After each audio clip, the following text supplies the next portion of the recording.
whoever wins this advances to the finals. I know people tune in off and on, so I want to make sure that they realize this isn't the finals. There's still going to be a lower bracket finals to show who is going to be in the actual finals and who's going to take away that grand prize. All right, so the players have spawned here on Xel'Naga Caverns. HuK is going to be the blue Protoss player down in the bottom left-hand corner of the map, and his opponent, Kiwikaki, going to be the red Protoss at the top right. Both players have taken one game apiece. Kiwikaki winning the first game with some brilliant 4-gate pressure, and then HuK winning the second game with brilliant force field play, trapping the 4 gates into his base, and then he was able to attack when Kiwikaki was teching up to Colossus play. So here we go, going to determine who goes on to play in the grand final here at MLG Raleigh, North Carolina. Now, I do want to mention that the pressure's really on Kiwikaki because he has been playing that 4-gate play those last 2 games, and once your opponent figures out how to counter that build, it becomes really uncomfortable for you to try and come up with a new build. I mean, obviously he has builds that he is familiar with. He is scouting around there for some proxy pylons, but nothing was hidden behind that grass. I mean, of course, Kiwikaki, he's a good enough player to know a bunch of different builds, but when you stick with something that works and then it just all of a sudden stops working, you really have to go on something that you weren't as comfortable with, because he went that 4-gate twice, which tells me he's really comfortable with it. Absolutely, Husky, and I think Kiwikaki will probably stick to his guns and continue the 4-gate pressure. I don't see any reason to alternate from it. It really is the build of choice in PvP, I think, and sometimes if you alternate from it too much, you really can put yourself in a very big hole. It looks like Kiwikaki here is going to be opening standard, getting that 12-gate 13 gas. Meanwhile, we have HuK pretty much going for the same route, and it looks like Kiwikaki has decided to steal the gas once again, similar to game number 1. Yep, they both have stolen each other's gas. This is very common and becoming more and more common. I remember when StarCraft 2 first came out and everyone was like, why would I steal a gas? They just have another one, because in StarCraft 1 you only had the one geyser. But once the level of play is so high and you have to basically decide when you want a certain amount of gas, if you can throw that off of a player, then it can really mess up their build and get inside their head. However, if it happens to both players, they should be able to deal with it. And one thing you can do is have your probe hide inside of that assimilator if you need to, and then try and mine minerals just to keep it alive as long as possible. Every second you can keep that alive is absolutely crucial. Do note that both players do have their cybernetics cores on the way, but HuK once again is getting a zealot. I think we've seen him do this most games, where he does prefer to get out that first zealot, while Kiwikaki seems to be saving up for his stalker. Absolutely, Husky, and it looks like HuK here is going to be opening with, he still only has one geyser because, of course, both players have stolen a gas each, and I'm really interested to see what these players are going to go for after that cybernetics core goes down. It's going to always be a telltale sign. Usually the Protoss player will get a second gateway, but after that, will they go Robotech, or will they transition into a 4 warp gate play? It looks like Kiwikaki has a little bit of extra energy on this Nexus. We'll be interested to see what he decides to utilize that on, and neither player has decided to start attacking the gas yet. There we go. HuK going to start attacking this assimilator. He wants to open that up, and HuK here is going to start chrono boosting warp gate technology out. He's got a second gateway down, so possibly going to be seeing HuK play 4-gate in this game.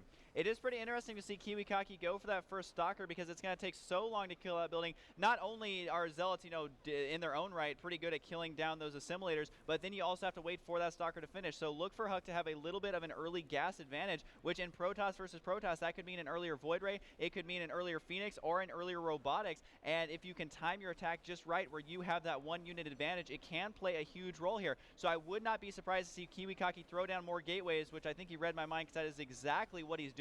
Right now that entire building complex is powered by 1 pylon. There he goes, just getting a second one right there. And so is HuK going? Nope, HuK actually has 3 gateways right now, and so we are not going to see the exact same build that we've seen from him so far, but Kiwikaki's just kind of, you know, sticking to his guns, going with the 4-gate. All right, so HuK here on 3 gateways currently he is going to throw up that 4th gateway, and what we're about to see, ladies and gentlemen, is just going to be good old Protoss 4-gate versus good old Protoss 4-gate. The warp gate technology is almost done for both players, and their harvester count is dead even at 27 apiece, so this is going to absolutely come down to micro. Whatever player can micro their stalkers, whatever player can micro their zealots, and maybe even use their probes if it comes down to it. Of course, both players now want to start accumulating that that Nexus energy because they want to use it on their warp gates. If you chrono boost a warp gate, it does lower the cooldown significantly to warp in more units, and HuK here is playing defensively. Looks like Kiwikaki, on the other hand, is playing offensively, but he really doesn't have enough forces to run up this ramp right now. Yeah, there's no way he's going to break up there. He is doing that proxy pylon down towards the entrance of HuK's base, so he's going to try and put pressure on. He's not going to be too happy, though, once he sees exactly what HuK has. Do note HuK is keeping his army towards the back so he can try and bait this army up there, then force field them in, and then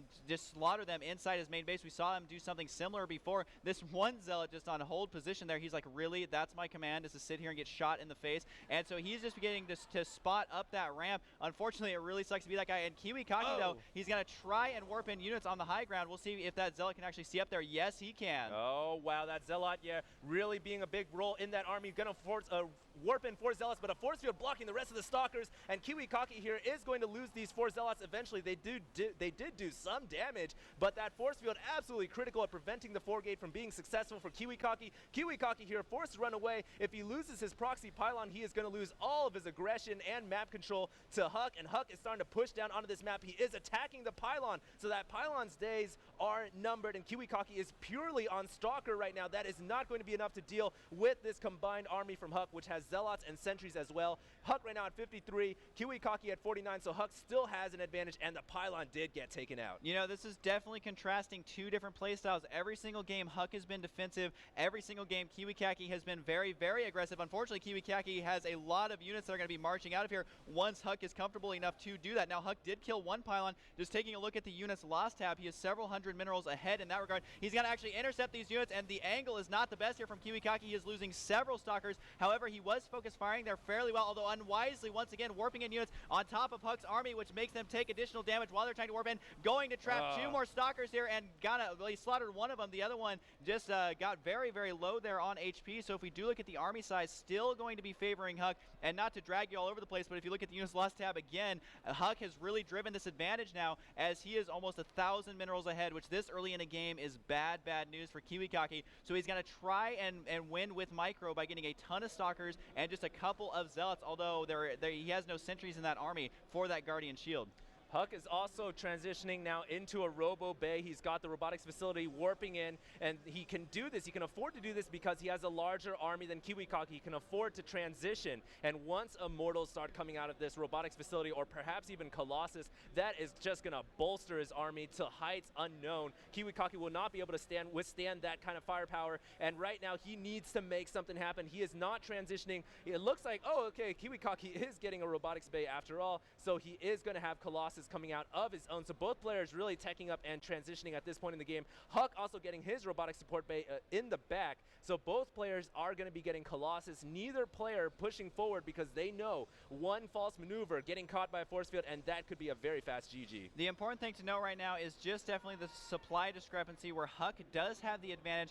While there is going to be a slightly earlier Colossus here for Kiwikaki, by the time it actually moves out across the map, that advantage is going to be null and void. And so that bodes well for HuK because he has the army advantage, and if he plays defensive, he's going to have even a much larger advantage at that point. And so it hasn't quite finished yet for HuK. He should be getting it out here pretty soon. He does have enough gas to start working on the Thermal Lance upgrade, as well as getting that Colossus out very, very quickly. And I think that Kiwikaki actually started his Thermal Lance upgrade before the Colossus. Actually, it's an Observer going to be popping out right now, and Kiwikaki isn't going to be too pleased by the time it finally gets out there, although HuK looks like he's going to move out before it even gets there. HuK here starting to push down that ramp to look to push Kiwikaki away. He doesn't want to allow Kiwikaki to continue to hold this territorial control outside his base. The Zealots careening forward to push Kiwikaki all the way back. The proximity pylon here going to get taken out as well, and Kiwikaki is not going to be able to withstand all these Zealots and Stalkers. He can continue to micro though, and that's great play from Kiwikaki, but notice how HuK pulled his Zealots back so they would not be